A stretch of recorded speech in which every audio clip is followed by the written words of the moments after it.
Hey guys, this is my YouTube channel. Welcome back. Before we start, make sure you click on the subscribe button. Let's start.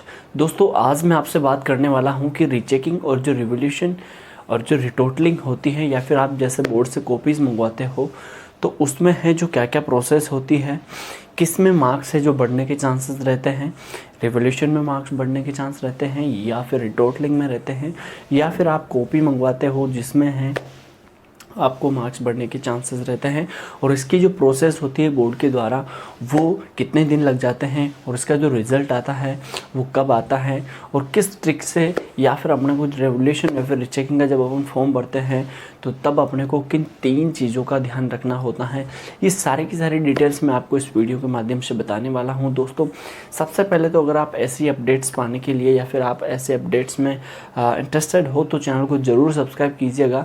और अगर आपका कोई problem है revolution या फिर rechecking से संबंधित, चाहे कोई सा भी बोर्ड हो ऑल इंडिया में, चाहे वो RBSE हो, CBSE हो, BSEH हो, ठीक है, कोई सा भी हो, हिमाचल प्रदेश बोर्ड हो, महाराष्ट्र बोर्ड हो, बिहार बोर्ड हो, यूपी बोर्ड हो, MP बोर्ड हो, एनी A to Z कोई सा भी बोर्ड हो, आपको रिवोल्यूशन या फिर रीचेकिंग में प्रॉब्लम है तो आप हैं जो सब्सक्राइब बटन दबा के उसके बाद नीचे कमेंट बॉक्स में आप अपनी प्रॉब्लम शेयर कर सकते हैं और विदिन 15 मिनट्स के अंदर, आपको 15 मिनट के अंदर ही हमारी जो टीम है वो आपको है जो रिप्लाई दे देगी। दोस्तों वो भी एकदम अच्छी वाली सलाह आपको देगी, बिल्कुल अच्छे से सजेस्ट करेगी आपको।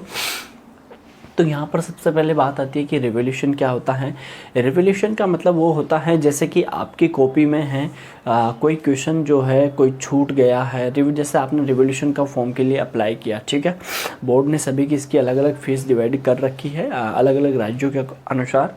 तो यहाँ पर जैसा रिवोल्यूशन की अगर बात करें तो रिवोल्यूशन में जैसे अगर आपका कोई मार्क्स है वो जैसे मतलब कोई क्वेश्चन है वो छूट गया है, उसमें मार्क्स नहीं जोड़े गए हैं तो उसमें है जो मार्क्स दिया जाएगा, मतलब आप हैं जो स्पेसिफाइड करके आपका जो क्वेश्चन नंबर है, जैसे कि आपको क्वेश्चन नंबर 3 या फिर क्वेश्चन नंबर 1 आपको चेक करवाना है तो वो उसके अकॉर्डिंग ही आपका है जो रिवोल्यूशन का फॉर्म फिल किया जाता है और उसके अकॉर्डिंग आपकी जो रिवोल्यूशन की जो फॉर्म होती है उसकी प्रोसेस आपकी कॉपी में अप्लाई होती है। जैसे कि आपने क्वेश्चन नंबर 18 रिचेक करने के लिए रिवोल्यूशन करवाने के लिए दिया तो आपका क्वेश्चन नंबर 18 ही केवल चेक होगा। अलग अलग क्वेश्चन के हिसाब से इसकी अलग अलग फीस डिवाइड होती है दोस्तों, ठीक है। इससे संबंधित कमेंट हो तो आप नीचे कर दीजिएगा सब्सक्राइब बटन दबा के। उसके बाद बात आती है रीचेकिंग की।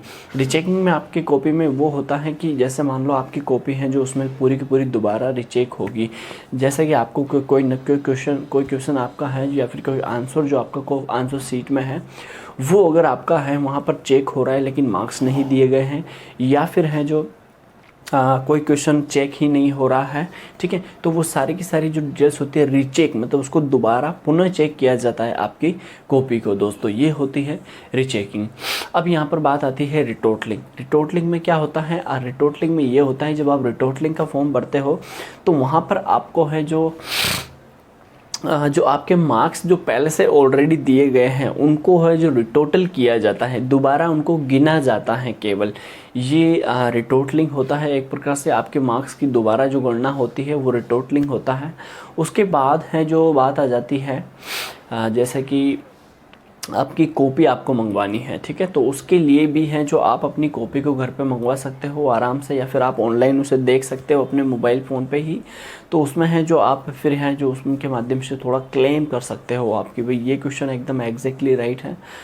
जब आप अपनी कॉपी मंगवाओगे तो उनके ऊपर है जो थोड़ा सा डिप्रेशन आ जाता है, क्योंकि अगर वहाँ पर लड़के का अगर है जो क्वेश्चन सही रहता है, आंसर सही रहता है, तो वहाँ पर उसके पास एक प्रूफ हो जाता है कि मुझे है जो वाकई में गलत आंसर दिया गया है। लेकिन जो रिवोल्यूशन, रीचेकिंग और रिटोटलिंग है, इन सबसे ज़्यादा जो फीस लगती है वो कॉपी जेरोक्स मंगवाने में लगती है। दोस्तों अब आपको मैं लेकर आता हूँ कि मार्क्स किस में बढ़ने के चांसेस रहते हैं। मार्क्स बढ़ने का जो मैटर है वो मार्क्स इसी के तय या फिर इसी के अंडर में बढ़ते हैं। अगर आपको अपनी कॉपी में प्रॉब्लम है, सबसे पहली बात तो प्रॉब्लम होना चाहिए कि आपके मार्क्स नहीं बढ़े, ठीक है। उसके बाद है जो आपको उस सब्जेक्ट में कॉन्फिडेंस होना चाहिए कि आपको है जो उस सब्जेक्ट में जो है कॉन्फिडेंस है या नहीं, या फिर जो आपका जो आंसर था वो आंसर सीट जो थी आपकी वो कैसे थी। दोस्तों इससे संबंधित है ये।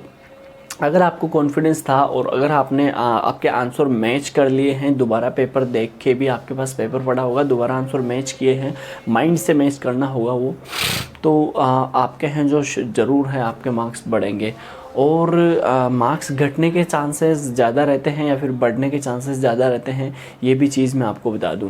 तो यहाँ पर मार्क्स जो हैं वो लगभग दोनों ही 50-50 डिपेंड करता है। आपके मार्क्स बढ़ भी सकते हैं या फिर है इंक्रीज़ भी हो सकते हैं या फिर डिक्रीज़ भी हो सकते हैं, डिपेंडेड ऑन योर राइटिंग या फिर depended on your writing skill और योर आंसर सीट। ये डिपेंड करता है आपकी उत्तर पुस्तिका जो है और उसके बाद जो आपकी लिखावट शैली है उसके ऊपर दोस्तों। अगर आपकी लिखावट ख़राब है और एग्जामिनर जो चेक करने वाला है उसके समझ में ही नहीं आ रही, हालांकि आपका क्वेश्चन आपके रिकॉर्डिंग आपके राइटिंग के अनुसार सही है, लेकिन अगर उसको कुछ समझ में ही नहीं आ रहा है तो वो किस में नंबर देगा। अभी आपको मान लो मैं कुछ लिख के दे दूँ, ठीक है, और आपको वो क्वेश्चन 5 नंबर का है या फिर 7 नंबर का है और फिर मेरी राइटिंग मेरे खुद के समझ में आ रही है, ठीक है। कुछ स्टूडेंट तो ऐसे होते हैं जिनकी राइटिंग खुद के भी समझ में नहीं आती, ठीक है। अब मेरी राइटिंग लेकिन मेरे को समझ में आ रही है, मैं ये वाली सिचुएशन दे रहा हूँ आपको। अब आपको है जो वो राइटिंग समझ में नहीं आ रही है और मेरा जो आंसर है वो मेरे अकॉर्डिंग बिल्कुल सही है, मैं उसको सुना भी सकता हूँ आपको बोलकर, लेकिन वहाँ बोर्ड में बोलकर सुनाने की तो कोई मतलब ये एबिलिटी चेक की नहीं जाती।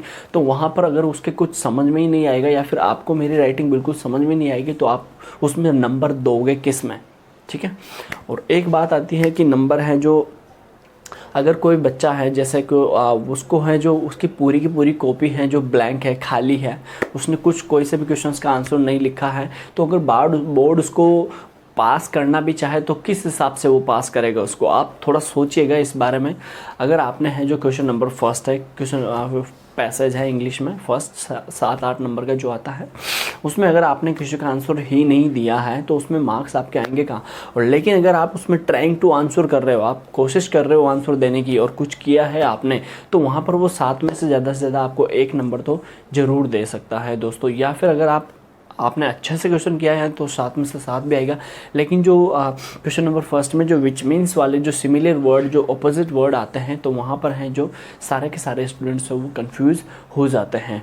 तो उसके बाद हमारी बात आ जाती है इसकी फ़ीस को लेकर। तो फीस जो है इसकी अलग अलग राज्यों में है, जो अलग अलग डिपार्टमेंट में अलग अलग रिवोल्यूशन, रीचेकिंग, रिटोटलिंग और उसके बाद जो है फ़ोटोकॉपी, अलग अलग चार्जेस इसके लिए जाते हैं। और जो रिवोल्यूशन और रीचेकिंग की जो फॉर्म होते हैं ये जैसे ही कोई सा भी बोर्ड हो ऑल इंडिया में, जैसे ही आपका रिजल्ट आता है उसी के या तो उस दिन से फिल होने लग जाते हैं या फिर उसके अगले दिन से ही फिल होने लग जाते हैं।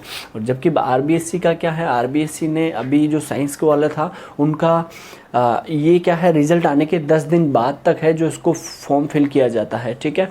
RBSC ने क्या किया इस बार है जो केवल 7 दिन किए ड्यूरिंग ये लॉकडाउन है कोविड-19 के रीजन से, इनकी वजह से। तो यहाँ पर लेकिन जो समय सीमा होती है वो 10 दिन की होती है। लेकिन अगर 10 दिन में भी आप अगर लेट हो जाते हो तो उसके बाद आपको 5 दिन और भी दिए जाते हैं, लेकिन जिनमें आपको 5 दिन में आपको लेट फीस आपको लगती है, उसमें थोड़ा सा चार्जेस आपको ज़्यादा लगता है दोस्तों। अब इसके बाद बात आ जाती है हमारी कि रिवोल्यूशन और रीचेकिंग करवाना बेस्ट रहेगा या फिर नहीं। तो ये डिपेंड करता है आपकी आंसर सीट, ये जो कि मैं आपको पहले बता चुका हूँ दोस्तों। अगर हमारी इन्फॉर्मेशन आपको अच्छी लगी और कुछ ऐसी इन्फॉर्मेशन आपको चाहिए तो आप हमारे चैनल को सब्सक्राइब करके बिल्कुल अपडेट रह सकते हैं। या फिर आपके कोई से भी यूनिवर्सिटी, कोई सा भी बोर्ड हो XYZ, अगर आपको उसमें है जो इन्फॉर्मेशन चाहिए या फिर आपकी प्रॉब्लम है तो हम हैं जो आप नीचे चैनल सब्सक्राइब कीजिएगा, उसके बाद कमेंट कीजिएगा, क्योंकि जो रिसेंट कमेंट्स होते हैं तो वहाँ पर हम रिसेंट सब्सक्राइबर भी देखते हैं। हाल ही में जिसने कमेंट किया और हाल ही में जिसने सब्सक्राइब किया, उसके बाद हैं जो हमारी जो प्रोसेस होते हैं वो अंडर रिव्यू में आपकी जो आपका जो कमेंट रहेगा वो अंडर रिव्यू में रहेगा 7 मिनट के लिए। 7 मिनट के अंदर अंदर है जो आपका लगभग विदिन 15 मिनट के अंदर अंदर आपका आंसर है जो फिर आपका हमारा जो सजेशन है हमारी पूरी जस्ट इंग्लिश टीम का वो आपके सामने होगा दोस्तों। तो ज़रूर दबाइएगा subscribe button. Thank you so much. अगर आप दोबारा मुझे देखना चाहते हो तो ज़रूर दबाइएगा subscribe button. Thank you so much.